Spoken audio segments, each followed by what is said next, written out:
Bienvenidos a mi última guía en la serie de guías para Arcana Emperatriz. En los videos anteriores vimos los aspectos básicos de la clase, como la rotación, la build, el uso de las cartas o la forma correcta de hacer stagger. En este video cubriremos nuevos aspectos que son necesarios si queremos optimizar al máximo nuestro daño. Vamos a analizar las distintas variantes competitivas que existen y comentaremos las estrategias que puedes seguir si quieres ser el MVP en tus raids. ¡Vamos allá! Primero que nada, hay algo que debemos aclarar con respecto a los engravings de la clase. En primer lugar, una build estándar 5×3+1 se puede ver así, o así si es 5×3. Notarán que en el cuarto engraving existe la opción de usar barricada o capitán de asalto. Antiguamente, la build con barricada era la única opción para la arcana, y te obligaba a usar runas de protección en tus habilidades de ruina con el fin de recibir su beneficio. Sin embargo, hace meses atrás la arcana recibió cambios que favorecieron el uso de capitán de asalto. Esto no significa que barricada no es viable. De hecho, es la opción que se prefiere si quieres que tu daño sea más estable y tu estilo de juego más simple, ya que su margen de error tiende a ser más pequeño. Por otra parte, la build con capitán de asalto es la que se usa si quieres alcanzar el techo de daño. Escala mejor que barricada y al reemplazar las runas de protección con runas de riqueza, estarás generando muchas más cartas por pelea. Por ende, potencialmente puedes hacer más daño. Pero si no optimizas tu capitán de asalto como corresponde, tu desempeño sufrirá considerablemente. Esta build te castiga si no juegas óptimo. Hablando de la generación de cartas, creo que es buen momento para desmentir algunos mitos. Si hay algo que mucha gente cree sobre la clase, es que tu daño depende de la suerte que tengas con las cartas que saques. Esto no es verdad. El gran problema de la arcana es que la cantidad de recursos que debes manejar para optimizar tu daño es muchísimo más grande en comparación a otras clases, por lo que tiende a ser fácil tener un mal desempeño. En videos anteriores he mostrado la diferencia de daño que hay cuando haces mal tu rotación, en comparación a cuando alineas bien todos tus recursos. Para entender el impacto de las cartas en tu daño, es importante entender primero el concepto de piso y techo de daño, así como también lo que en Corea llaman cadenas.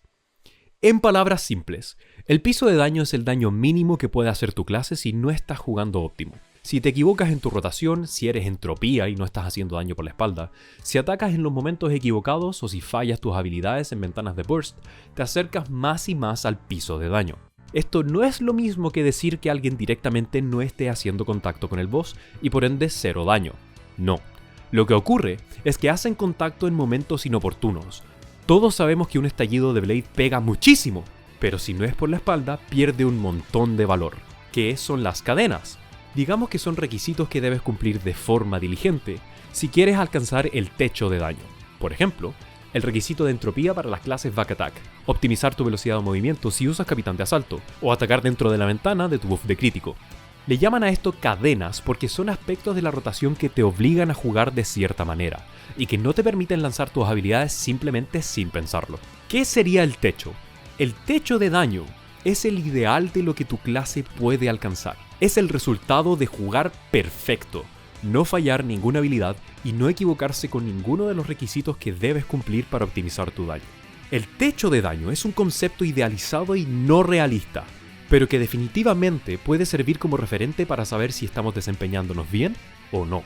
Con esto en mente, podemos visualizar ciertas tendencias. Hay clases que tienen un piso de daño muy alto, pero un techo muy bajo, como la maga reflujo. Mientras que su contraparte, la maga mecha, es lo contrario. El techo es muy alto, pero también tiene un piso muy bajo.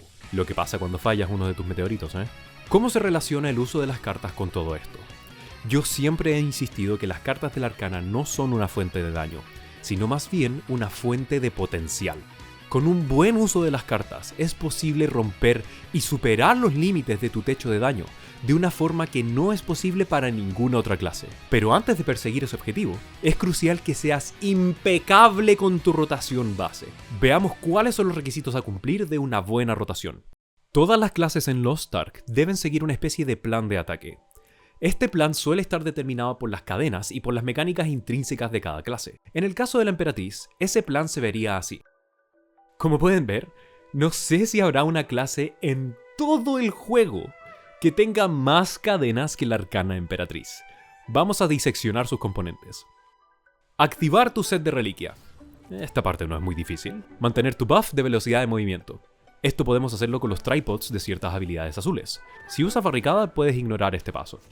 Mantener la sinergia de crítico, ya sea con Scratch Dealer o con Return. Acumular 6 stacks de adrenalina. Esto debería ocurrir de forma natural y antes de que lances tu Awakening. Asegurarse de tener 4 stacks de ruina. Hay que manejar bien las habilidades azules y Call of Destiny para asegurarnos de que no acumulamos más de lo necesario.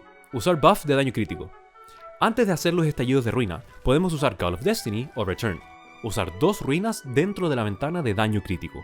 En el caso de Call of Destiny, tenemos tan solo 3 segundos para hacer un combo de 2 ruinas, y con Return, esta ventana es de 5 segundos. ¡Felicidades! Al fin cumpliste los requisitos para perseguir el techo de daño de la Arcana Emperatriz. Solo debes repetir la rotación cumpliendo este criterio. ¿Cómo se verá mi daño? Nada mal. Esperamos los cooldowns. Ahí va otro combo. Bien. Pero esperen, ¿qué es este elemento misterioso que está en la lista? ¿Acaso eso no es todo?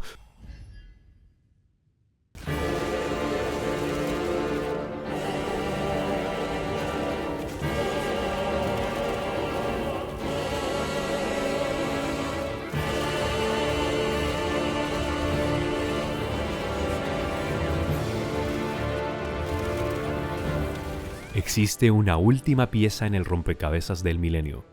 Lo último que debemos lograr para poder realmente alcanzar el techo de daño de la Arcana es forzar el estado de Boundless Mana, y una vez ahí, extenderlo lo más posible.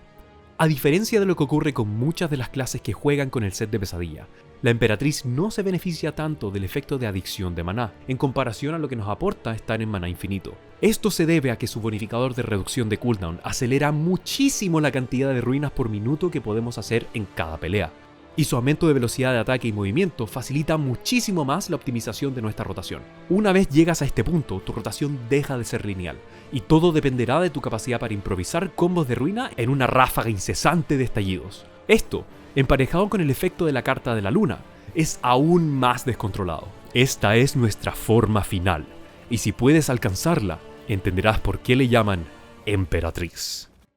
Puede que notes que al realizar tu primera rotación no gastes el maná suficiente como para activar este efecto. La estrategia más común para forzar el Boundless Mana es usar habilidades de ruina sin stacking, principalmente Four of a Kind o Serendipity. Así, sin unos cuantos resets de Four of a Kind, es posible que tengas ciertas dificultades forzando este estado. Este es el último y más complicado elemento que hay que manejar para optimizar tu rotación, ya que estás en una constante carrera contra tu regeneración de maná para poder alcanzar el techo de daño. Lo que separa a una buena arcana de una excelente es su capacidad para interactuar con esta mecánica. Todo eso mientras hacen su rotación base sin problemas. Ahora que conocemos todos los factores que están en juego, no es de extrañarse que tanta gente sienta que no hacen daño con esta clase. No tiene que ver con las cartas, es que no están visualizando todo lo que hay que hacer para desempeñarse bien. Es por esto que entre los jugadores de Arcana odiamos la carta de la estrella. Su efecto de regeneración de maná atenta directamente contra nuestros requisitos para jugar de forma óptima. Pero eso está por cambiar. Hace un mes que fue anunciado en Corea un parche que para ellos ya está en efecto, y que traería cambios sustanciales para ambos engravings de la Arcana. En el momento en el que estoy haciendo este video, estos cambios aún no han llegado, pero se estima que pronto estarán en NA y EU. Hablemos de los más importantes para la Emperatriz. Scratch Dealer. Aumentaron la duración de velocidad, movimiento y ataque del Tripod Safety Device, e hicieron que su efecto se active cuando usas la habilidad en vez de cuando te teletransportas. Esto estaría marcando una tendencia a preferir el engraving de Capitán de Asalto, ya que será mucho más fácil manejar su eficiencia. Awakening. Stackear cartas de ruina ya no afecta el daño de nuestro Awakening. En cambio, subieron su daño base en un 310%, por lo que debería pegar más o menos lo mismo. Y lo más importante,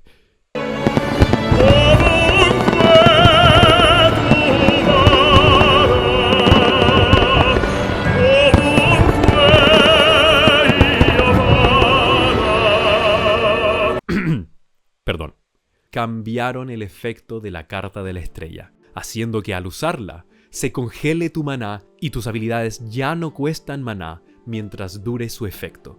Este es claramente el cambio más importante para ambas versiones de la Arcana. Su uso es también relativamente intuitivo, solo debes usarla a discreción una vez que entres en Boundless Mana. Además, será una carta que valdrá la pena copiar con la carta del payaso. Ahora que conocemos los elementos esenciales de la rotación y sus sutilezas, quiero hacer una reseña rápida de las distintas builds que hay para la Emperatriz. Todas estas builds son competitivas y traen distintas fortalezas a la jugabilidad de la clase, aunque debes tener en cuenta que para que funcionen, debes tener mínimo 384 puntos de habilidad. Partamos por la build que siempre recomiendo a quienes quieren empezar con la clase, la 332 Standard. Con 3 habilidades azules, 3 rojas y 2 amarillas, la 332 es la build básica de Emperatriz. Su gran fortaleza es su flexibilidad y su capacidad para adaptarse en caso de que cometas algún error o se presente algún inconveniente. Tienes 3 fuentes de velocidad de movimiento, 2 posibles sinergias de crítico y 2 buffs de daño crítico. Además, Call of Destiny funciona como otra habilidad de stacking, lo cual es muy cómodo para hacer combos rápidos. Dependiendo de los resets que saques con Four of a Kind, su burst usando juicio puede ser de moderado a bastante bueno. Es una build que te permite un gran margen de error. No tiene muchos problemas para entrar a Boundless Mana, pero sin buenos resets de Four of a Kind esto puede tardar un poco, y su generación de cartas es bastante buena. Su variante con barricada es aún más flexible, permitiendo un estilo de juego considerablemente menos castigador. Por otra parte, la 242 Return es una versión algo más arriesgada. Puedes tomar esta opción si quieres incrementar tu techo de daño, al riesgo también de hacer que tu piso sea aún más bajo. 341 y 440. Estas builds se enfocan en tener más habilidades rojas para así tener más formas de hacer daño con tus ruinas. Las builds con 4 ruinas intentan sacar el máximo provecho de las cartas de juicio, haciendo que sus bursts sean extremadamente fuertes. Al tener tantas habilidades de stacking, tus opciones para mezclar y combinar tus combos aumentan muchísimo. La habilidad Serendipity tiene una animación especial que genera 2 estallidos de ruina, por lo que usar esta habilidad con juicio significa que en realidad tienes no 4, sino mínimo 5 ruinas para hacer con cada carta de juicio. A esto súmale que puedes tener resets de Four of a Kind y tu daño se puede volver algo ridículo. El problema, solo tienes una fuente de aumento de daño crítico.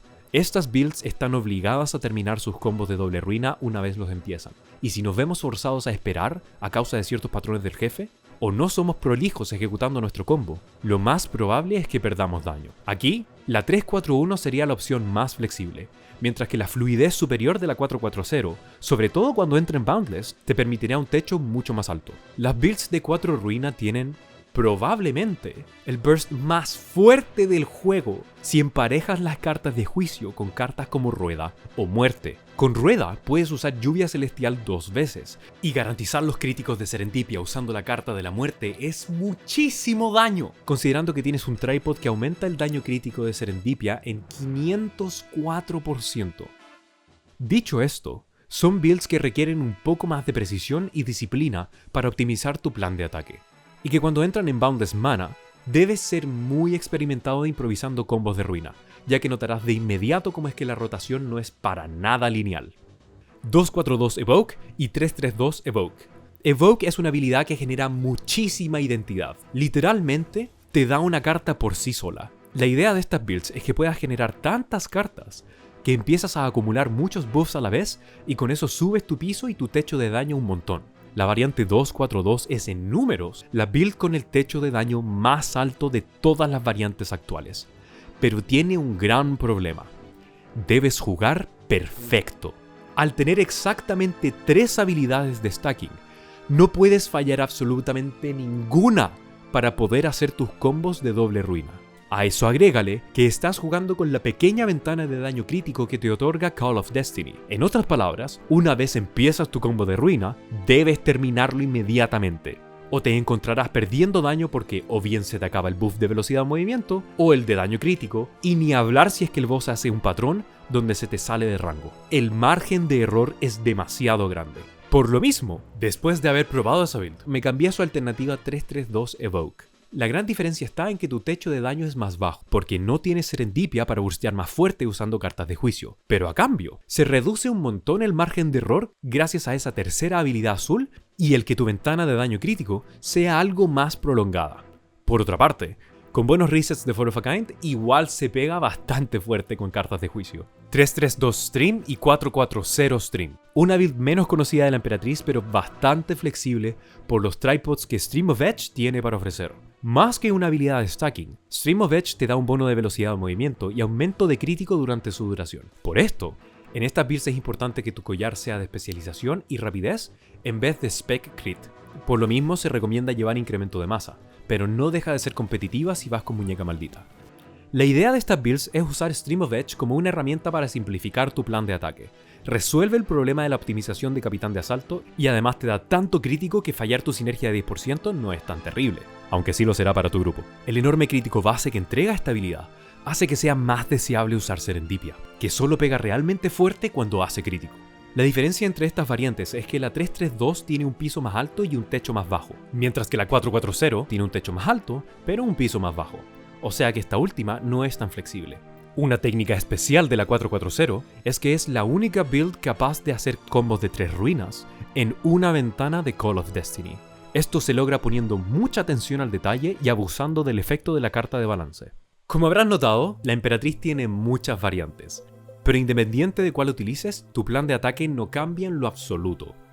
Mientras puedas manejar todos los recursos de la clase como corresponde, cualquiera de las builds que uses será competitiva al final del día. Habiendo revisado nuestras alternativas, llegó el momento de hablar de algo un poco más meta. ¿Cómo lo hacemos para conseguir el deseado MVP? Es aquí cuando sí les voy a reconocer que puede depender de las cartas, pero depende mucho más de cómo las usas. En mi experiencia, existen 2 estrategias que pueden acercarte al techo de daño y así otorgarte el protagonismo en una raid: el burst maximizado o la rotación continua. Ya que estos son nombres que me inventé, déjenme explicarles a qué me refiero. La estrategia del burst maximizado consiste en planificar con anticipación y empezar a buscar una combinación de cartas con la que puedas hacer un burst en las condiciones más idóneas posibles, cosa de que tu daño sea tan explosivo que superarás por mucho tu techo de daño normal. Estamos hablando de hacer combos de juicio muerte o juicio rueda con granada oscura, atropina, buffs de support y todas las sinergias posibles. Esta es la misma lógica que siguen las builds de Broken Bones,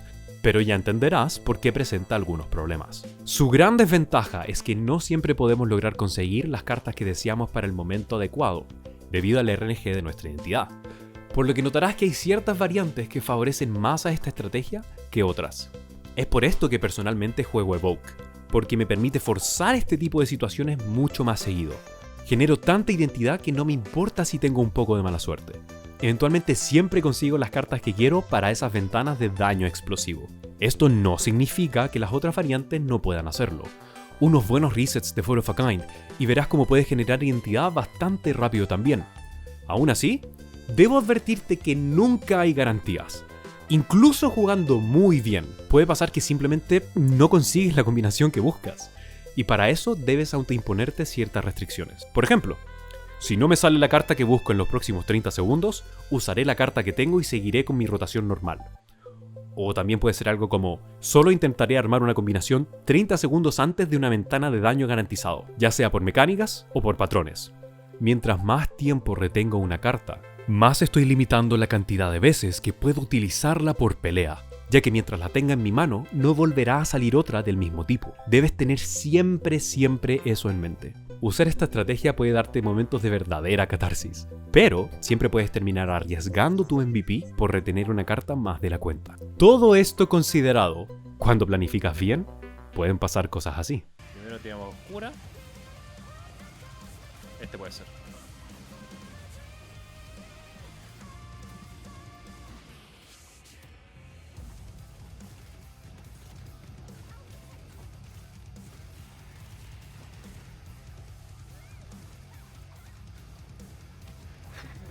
¡Let's go!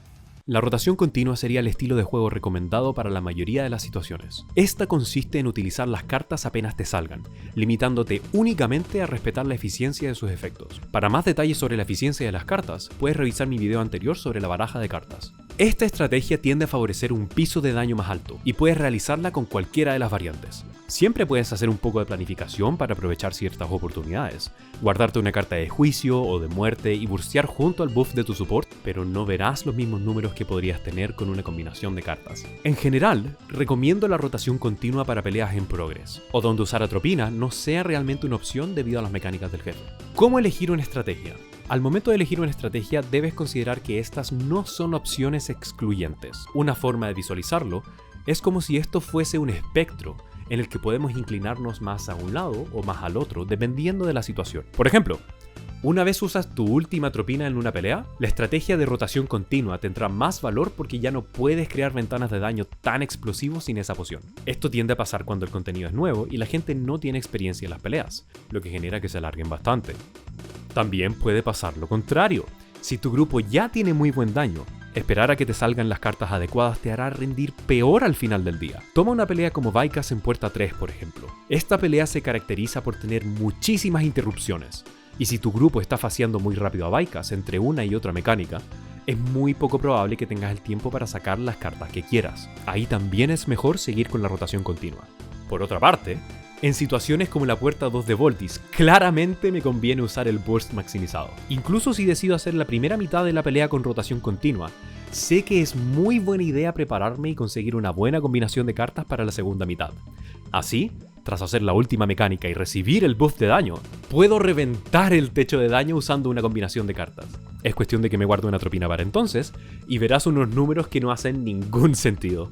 Al final, la estrategia que uses dependerá no solo de tu experiencia como arcana, sino que también de cuánto conozcas las peleas. Así, podrás tomar una decisión informada y adaptar la estrategia que más te convenga en cada momento. Para ir cerrando el video, me gustaría darte las gracias si es que te interesaste por este contenido. Esta es una serie de videos que se comunican entre sí, y me esforcé mucho para cubrir todos los aspectos posibles. De verdad espero les sirva. Con los cambios que se vienen a la clase es muy posible que se abran nuevas opciones y la meta cambie un poco.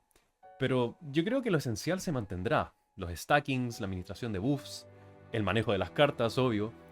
Definitivamente voy a tratar de experimentar con los nuevos cambios una vez lleguen, y cuando descubra lo que descubra, les voy a dar alguna actualización. Entiendo que la clase pueda ser un poco intimidante porque tiene mucho RNG, pero de verdad creo que es una de las clases más satisfactorias para jugar en el juego. Yo soy de la idea de que saber jugar con la suerte es una especie de habilidad, y no hay ninguna clase en el juego que represente mejor esa esencia que la Arcana Emperatriz. Eso, espero hayan disfrutado el contenido. Siempre me ayuda si le das un like o si te suscribes al canal, y estaré muy atento a sus dudas y aportes en los comentarios. Los que me conocen saben dónde estamos en Twitch, saben lo que hacemos, miércoles, jueves a las 19 o 20 horas, hora servidor, NSA. Y bueno, como siempre, me llaman Sun, y hasta la próxima.